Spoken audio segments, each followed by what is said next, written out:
Hello everyone. कल हमने anti asthmatic drug की क्लासिफिकेशन पढ़ी थी। आज की क्लास में हम एंटी अस्थमेटिक ड्रग की पहली क्लास ब्रोंकोडायलेटर उसको एक्सप्लेन करेंगे। इसकी पहली सब क्लास है beta 2 sympathomimetic. These are drug that stimulate beta 2 adrenergic receptor present in smooth muscles bronchial smooth muscles. जो ब्रोंकियल स्मूथ मसल्स होती हैं उसमें बीटा 2 एडिनर्जिक रिसेप्टर होते हैं, ये उनको स्टिमुलेट करते हैं, causing bronchodilation. Mechanism of action. Beta 2 receptor stimulation होता है जिससे साइक्लिक एएमपी बढ़ता है, देन स्मूथ मसल रिलैक्सेशन होता है, देन एयरवे डायलेशन, यानी जो सांस की नलियाँ हैं वो डायलेट होती हैं। इसकी पहली ड्रग है साल्ब्यूटामोल, जिसे एल्बिट्रोल कहते हैं। Salbutamol is short acting beta 2 agonist और बीटा 2 सिम्पैथोमाइमेटिक, यानी साल्ब्यूटामोल एक शॉर्ट एक्टिंग ड्रग है। Inhale salbutamol delivered mostly from pressurised meter dose inhaler produce bronchodilation within 5 minute and the action last for 2 to 4 hour है। मतलब कि salbutamol inhale किया जाता है प्रेशराइज मीटर से, और जो ब्रोंकोडायलेशन कराता है और इसका एक्शन फास्ट होता है। विद इन 5 मिनट में ये अपना एक्शन शो करता है और इसका एक्शन लास्ट 4 घंटे तक होता है, यानी 2 से 4 घंटे के लिए ये अस्थमा अटैक में रिलीफ देता है। यूज़ है एक्यूट अस्थमा अटैक, जो अचानक से अस्थमा का अटैक आता है उसके लिए ये ड्रग है salbutamol. Drug of choice for quick relief, तुरंत आराम देने के लिए। एक्सरसाइज इंड्यूस अस्थमा और सीओपीडी। साइड इफेक्ट है इसके ट्रिमर्स, एक कॉमन साइड इफेक्ट है ट्रिमर, स्पेशली इन हैंड, मतलब हाथ कपकपाने लगते हैं। टैकीकार्डिया, हायर डोज इसकी टैकीकार्डिया कराती है। Nervousness, anxiety and headache. दूसरी ड्रग है terbutaline. Terbutaline is similar to salbutamol in property and uses. तीसरी ड्रग है salmeterol. It is the first long acting selective beta 2 agonist with a slow onset of action. मतलब salmeterol long acting drug है, लंबे समय के लिए आराम देती है अस्थमा में, और इसका जो एक्शन होता है फास्ट नहीं होता, स्लो होता है, धीरे धीरे होता है। यूज बाय इनहेलेशन वंस और ट्वाइस डेली, मतलब दिन में 2 बार दी जाती है।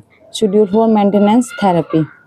Slow onset but long acting duration, slow action होता है लेकिन लंबे समय के लिए होता है, up to 12 our.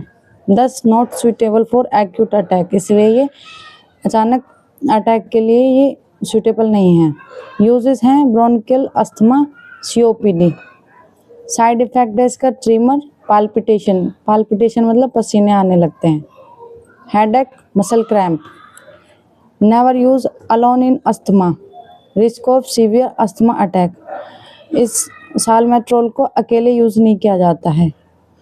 Always combine with corticosteroid, जो कॉर्टिकोस्टेरॉइड होते हैं वो भी इनहेलेशन वाले, जैसे बुडिशोनाइड, इसके साथ इसको मिक्स करके दिया जाता है।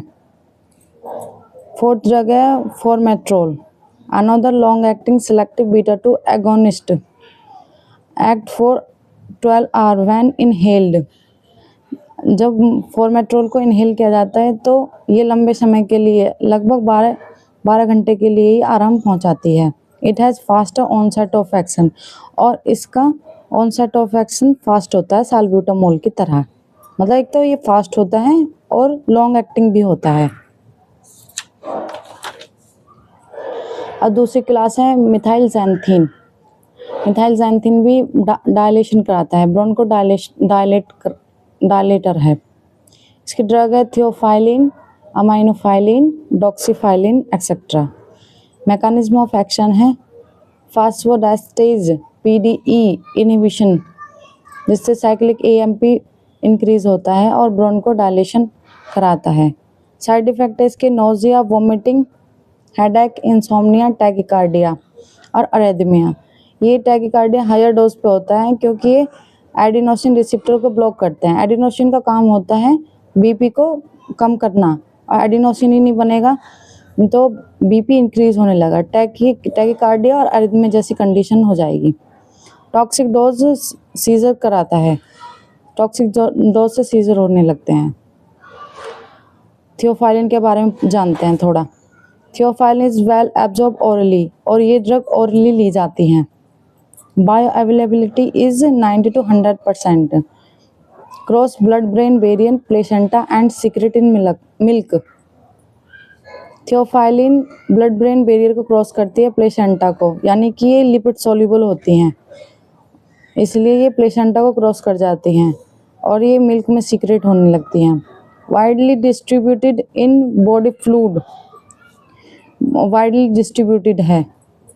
फूड में स्लाइटली डिले एब्जॉर्प्शन, इसके एब्जॉर्प्शन को फूड थोड़ा सा डिले कर देता है।